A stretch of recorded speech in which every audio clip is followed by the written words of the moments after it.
गोपीचंद पडळकरांनी जयंत पाटलांवर जमिनी हडपल्याचे खळबळजनक आरोप केले।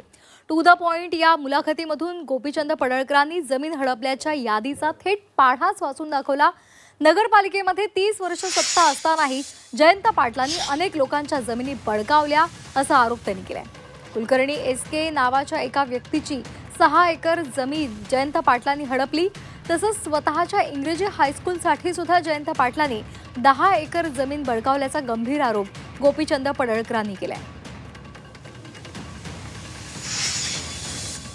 नगरपालिकेत 30 वर्षे सत्ता असताना कुलकर्णी एसके ईश्वरपूर अष्टानाका शेजारी 6 एकर जमीन यांनी कोट्यवधी रुपयाची किमतीची जमीन दापली।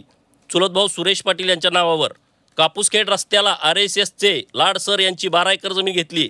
तेथे शेजारी पंत सबनीस यांची 11 एकर जमीन घेतली। दोन्ही जमिनी कोट्यवधी रुपयांना पेठ सांगली रस्त्यावर प्रशासकीय ऑफिस समोर 10 एकर त्रिकोणी जागा बळकावली। राजाराम बापू ज्ञान प्रबोधिनीच्या नावावर उपजिल्हा रुग्णालय शेजारी 10 एकर जागा स्वतःच्या इंग्लिश मीडियम हायस्कूलसाठी बळकावली। ईश्वरपूर ताकारी रोडवर RIT कॉलेजसाठी 125 एकर जागा बळकावली। काय प्रकार आहेत हे? कुठलं तुमचं संस्कार आहेत? ही कुठली संस्कृती आहेत?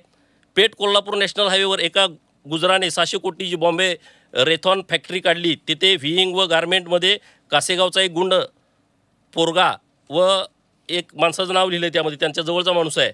सांगली जिल्हा राष्ट्रवादी काँग्रेसचा नेता आहे, त्याचा मुलगा मॅनेजर म्हणून ठेवला। त्या गुजराला पळवून घालवलं असं लिहिलं आहे। सगळी मी माहिती घेतोय, हे माझं नाही।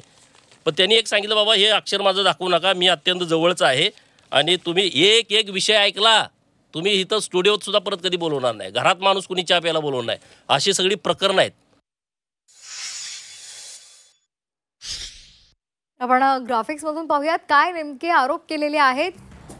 ईश्वरपूर या गावामधल्या SK कुलकर्णी यांची जमीन 6 एकर जयंत पाटलांनी हडपली असा आरोप करण्यात आलेला आहे। त्याचबरोबर कापूसखेड रस्ता या गावामधली लाड यांची 12 एकर जमीन त्यांनी हडपलेली आहे असा आरोप सुद्धा जयंत पाटलांवर पडळकरांनी केलाय।